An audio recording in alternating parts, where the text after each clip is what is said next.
My girlfriend said, my ex is staying at our place for a week, he has nowhere else to go. I said, no problem. Then I invited my female secretary to stay too. When she saw who was moving into the guest room, her ex suddenly found alternative accommodation. I, 29 male, had been with Jade 27 for 2 years, living together for the last 8 months in my 2-bedroom apartment. Everything seemed perfect until last Monday when she dropped this bomb over dinner. So, Ethan needs a place to crash for about a week, she said, not even looking up from her pasta. Ethan, I asked, though I knew exactly who she meant, her ex-boyfriend of 4 years who she remained friends with and who still commented heart emojis on all her Instagram posts. Yeah, his roommate kicked him out and he can't find a place until next week. He's literally sleeping in his car.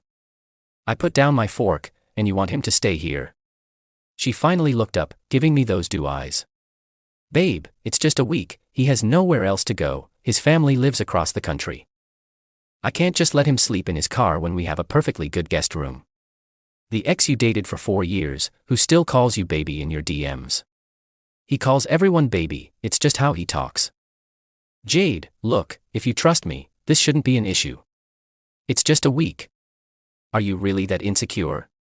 There it was, the insecurity card. The manipulation masterclass had begun. I took a deep breath, smiled. You know what? You're right, no problem. Her face lit up, really? Really? When's he moving in? Tomorrow afternoon. Perfect, I'll clean the guest room. She kissed me on the cheek. You're the best. I knew you'd understand. Ethan's going to be so grateful. That night, while Jade was in the shower, I sent a text to my secretary, Luna, 26F. Now before anyone gets the wrong idea, Luna is happily engaged to her girlfriend and we have a strictly professional relationship. But Jade didn't know about the girlfriend part. Jade had always been weirdly jealous of Luna, especially since Luna is objectively gorgeous and we work late together often. Me, hey, weird favor. Can you crash at my place for a week? Guest room. I'll explain later. Everything okay? Jade's ex is staying with us for a week. Me, back up. LMAO. Say no more. When do I move in? Me, tomorrow evening. Bring your gym clothes and that red dress you wore to the company party. Luna, you beautiful petty bastard. I'm in. The next day, Tuesday, Ethan showed up around 3 p.m. while I was working from home, in the day off to help him settle in. Ethan was exactly what you'd expect. 6'12", man bun, played guitar in a band that was about to make it big and called everyone bro or baby. He gave Jade a hug that lasted way too long while maintaining eye contact with me. Thanks for this, bro. Really cool of you, he said, offering a fist bump. No problem at all, I said, bumping back. Mikasa es Tsukasa. Jade was practically glowing. I could see it in her eyes, she thought she was getting away with something. Having her ex under the same roof, making me uncomfortable, maybe even making me jealous enough to fight for her or some rom-com BS. They spent the afternoon catching up in the living room. Lots of remember when and inside jokes I wasn't part of. I just worked from my home office, smiling whenever they looked my way. At 6 p.m., Luna arrived. She didn't just arrive, she made an entrance. Red dress, heels, pulling a suitcase, looking like she stepped out of a magazine. Honey, I'm home, she called out cheerfully. Jade's head snapped up so fast I thought she might get whiplash. What? Oh, hey Jade. Luna waved. Thanks again for letting me crash here. My apartment is being fumigated and hotels are so expensive right now. Jade looked at me, eyes blazing. You didn't mention Luna was staying here. I shrugged. You didn't ask if anyone else needed our help. Luna's apartment's being fumigated, she can't just sleep in her car, right? We have a perfectly good couch. The couch? Luna laughed. Oh no, your boyfriend insisted I take the guest room, said the couch would kill my back, such a gentleman. Ethan, who'd been sprawled in the guest room all day, suddenly sat up. Wait, I'm on the couch. Oh, Luna noticed him for the first time. You must be Ethan, Jade's told me so much about you, all ancient history stuff of course. She winked at Jade. The room went silent. Actually, Ethan said slowly, I just remembered my buddy Kyle might have space. Nonsense, I said. We already agreed. 1 week. Can't leave you hanging, bro. Update 1 y'all, the past 72 hours have been cinema. So after Luna's entrance, the whole dynamic shifted. Jade was fuming but couldn't say anything without looking like a hypocrite. Ethan was clearly uncomfortable with the new arrangement but also couldn't back out without looking weak. The first night was hilarious. Luna came out of the guest room in tiny shorts and a tank top to get water. Ethan, camping on the couch, nearly fell off when he saw her. "Oh sorry, didn't mean to wake you," Luna said sweetly. Jade materialized from our bedroom like a ghost. "What are you doing?" "Just getting water. Your boyfriend recommended this amazing herbal tea for sleep." "He's so thoughtful," Luna gushed. "You're so lucky, Jade." The next morning, Wednesday, I made breakfast for everyone. Luna came out in workout clothes that looked painted on. "Morning run?" I asked. "You know it. Want to join?" Before I could answer, Jade interrupted. "We were going to get coffee. Weren't we, babe?" "Were we? I don't remember." "Yes, we were." Luna smiled. "No worries, Ethan, you run, right? Wanna join me?" Ethan looked between Jade and Luna like a deer in headlights. He doesn't run," Jade said quickly. "I actually started recently," Ethan said, clearly trying to impress Luna. Jade's face was priceless. They went running. Jade spent the entire time staring out the window. When they came back, Luna was laughing at something Ethan said. "Your ex is hilarious, Jade. I totally see why you dated him for so long." The tension was thick enough to cut with a knife. But here's where it gets really good. That evening, Jade cornered me in our bedroom. "What the hell are you doing?" "What do you mean?" "Luna. Really? You think I'm stupid?" "I think you said if I trusted you, having an ex stay here shouldn't be an issue." "Don't you trust me?" "That's different." "How?" She's clearly into you. And Ethan's not into you." "Baby, he calls you baby."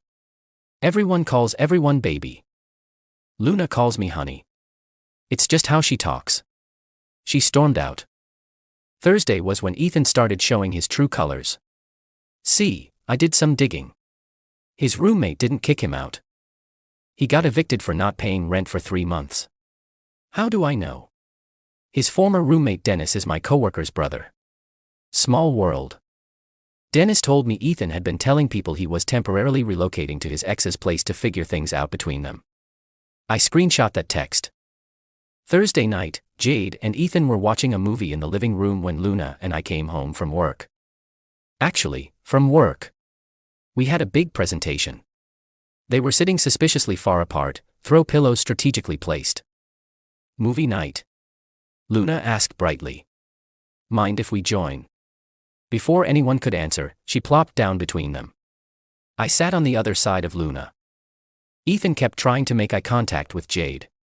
Jade kept trying to seem unbothered. Luna kept asking innocent questions about their past relationship.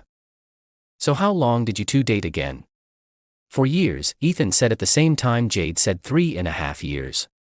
"Wow, that's a long time. What made you break up?" Uncomfortable silence. "We just grew apart," Jade said. "She wasn't ready for commitment," Ethan said simultaneously. Luna's eyes widened theatrically. "Oh my, well good thing you're ready now, right Jade? I mean you and this amazing man here are so perfect together." She grabbed my arm. Jade's eye twitched. Update 2 Friday morning, the mask completely slipped. I woke up at 3 a.m. to use the bathroom and heard voices from the living room. Jade and Ethan were talking. "This isn't working," Ethan whispered. "That Luna chick is always here." "I know, he did this on purpose." "So, who cares, we knew he'd figure it out eventually. I wanted it to be more organic, not like this." "Babe, we've waited 2 years, I left Christy for you." "You left Christy because she caught you cheating with her sister."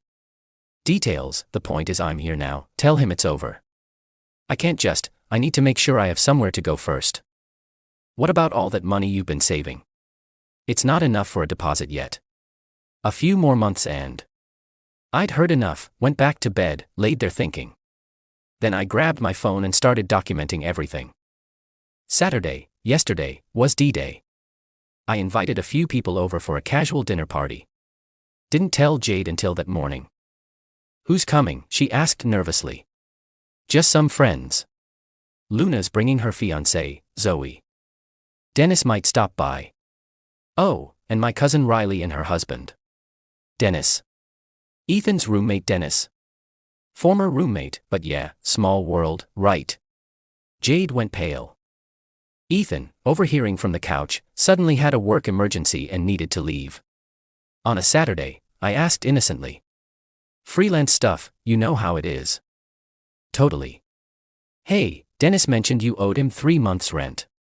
Want me to Venmo him while he's here, save you the awkwardness? Ethan's face went from pale to green. I'll handle it. He practically ran out. The dinner party was beautiful. Luna and Zoe were adorable together. Jade sat there in shocked silence as Luna introduced my gorgeous fiancé to everyone. Dennis arrived and immediately asked, "Where's Ethan? Dude owes me $2,400. He had a work thing," Jade mumbled. Work? He doesn't have a job, that's why he couldn't pay rent. Riley, God bless her, chose that moment to ask, "So Jade, how do you know Ethan again?" "He's a friend." "Just a friend?" Riley pressed. "Because someone told me he's been telling people he's getting back with his ex." Everyone looked at Jade. "I wouldn't know anything about that," she said weakly. Luna pulled out her phone. "Oh weird, is this him?" She showed a screenshot from Ethan's Instagram story. A picture of Jade's coffee mug with the caption, "Morning with my baby." "That's old," Jade tried. "It's from Thursday," Luna said sweetly. "Timestamps right there." The room was silent. Dennis shrugged. "Well, if you see him, tell him he has 48 hours to pay me or I'm taking him to small claims court." The party continued. Jade excused herself early, saying she felt sick. I found her in our bedroom, frantically texting. "Everything okay?" I asked. "Ethan's not answering." "That's concerning. Didn't he say he had nowhere else to go?" She glared at me. "You knew? This whole time?" "Knew what?" "About Luna's girlfriend." "Oh, that?" "Yeah, they've been together for 3 years. Beautiful couple, why?" "You let me think." "You manipulated me." "I manipulated you." "You moved your ex into our apartment to figure things out between you two." "I just gave a friend a place to stay." "That's not, we weren't." I pulled out my phone and played the 3 a.m. recording. Her face went white, then red, then purple. "You recorded me. You conspired to cheat on me. In my own apartment, while stealing my groceries money for your escape fund." "I wasn't stealing. The $200 weekly grocery budget that only produces $100 worth of groceries." Silence. "Get out," I said quietly. "You can't kick me out. I live here. You're not on the lease. You don't pay rent. You're a guest who's overstayed their welcome." Final update: last night was wild. After I told Jade to leave, she went nuclear. Called her mom, Patricia, who showed up at 11 p.m. demanding to know why I was abusing her daughter. "Ma'am, your daughter moved her ex-boyfriend into my apartment to rekindle their relationship while living with me. She said he needed help." I played the recording for Patricia. Patricia's face went through the same color journey as Jade's had. Then she turned to her daughter. "You told me he was controlling and jealous." "He is. He set me up. By letting you make your own choices." Even Patricia looked done with her BS. But here's the kicker. While Jade was packing, Ethan finally texted her back. She'd left her phone unlocked on the bed, and I saw the notification. "Can't do this anymore. Christy took me back. Good luck with everything." Christy. The one he cheated on. With her sister. Took him back. Jade saw the text and absolutely lost it. Started throwing things. Patricia had to physically restrain her. "He was supposed to choose me." "Honey," Patricia said tiredly. "You both sound awful. Come home." As they were leaving, Dennis showed up. "Yo, is Ethan here?" I saw his car. We all looked outside. No car. "That's weird." "Oh wait, there's a tow truck." Turns out Ethan had been parking illegally in visitor spots for days. Building management had it towed. The fees? $450 plus daily storage. Dennis laughed.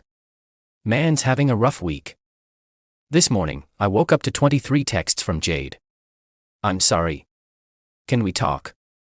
It wasn't what it looked like. Ethan means nothing. I love you. Please answer. I know you're reading these. Answer me. You're really gonna throw away 2 years? You manipulated me. This is emotional abuse.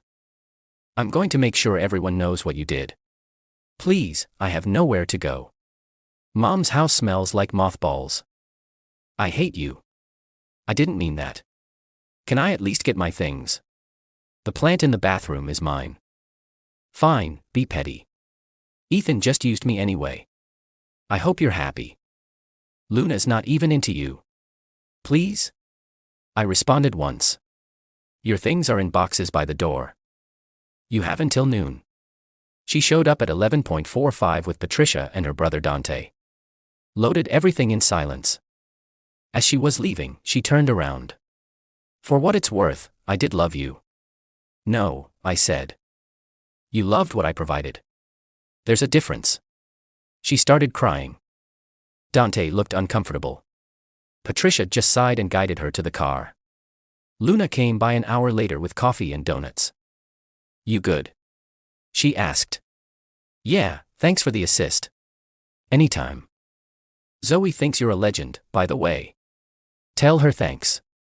And thanks for not actually making me sleep on the couch. We laughed. She'd never actually stayed over. Just came by each evening to make appearances and mess with their heads. So what's the damage? She asked. According to the group chat, Ethan owes Dennis $2,400.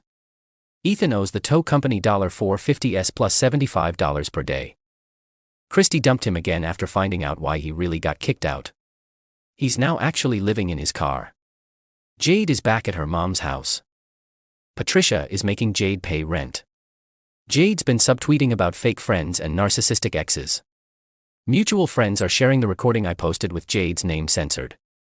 3 of Jade's friends reached out to say she'd tried similar things with their boyfriends. The best part? Remember that $200 week she was skimming from groceries? I did the math. Over 8 months, that's about $3,200. Her escape fund that she was building to leave me for Ethan. Her mom made her give it all back since she's living there rent-free now. Patricia Venmo'd me this morning with the note. I raised her better than this. I'm sorry. I'm keeping the money. Calling it an idiot tax. Oh, and Ethan. He messaged me on Instagram an hour ago. Bro, this is all a misunderstanding. Jade came on to me. I was just trying to be nice. Can I crash for just one night? I'll pay you. I sent back a screenshot of his temporarily relocating to figure things out with my ex text. Then blocked him. Jade's last text from a friend's phone. I hope you know you ruined my life. I texted back. No, you ruined your own life. I just refuse to be collateral damage. Then blocked that number too. Currently sitting in my peaceful, drama-free apartment, watching Netflix with zero guilt about my secretary staying over because she never actually did. The guest room is now my gaming room. The couch remains unslept on. To everyone asking if I regret being petty. Nope. She tried to have her cake and eat it too. Ended up with no cake, no boyfriend, and no apartment. Just mothballs and accountability. Ethan got his karma via tow truck and car living. As for me, I'm getting drinks with Luna and Zoe next week. Actual friends. No ulterior motives. No games. Sometimes the best revenge isn't elaborate. It's just letting entitled people face the natural consequences of their actions while you refuse to be their safety net. Play stupid games. Win stupid prizes. Edit to clarify, I didn't manipulate anyone. I simply created a situation where Jade's true intentions would surface. She could have been faithful. She could have asked Ethan to leave when she felt uncomfortable. She chose neither. Edit 2 Dennis got his money. Ethan's mom paid it to avoid court. She's furious. Edit 3 Christy DM'd me. Apparently Ethan tried the same thing with her and her ex. It's a pattern. These people never learn.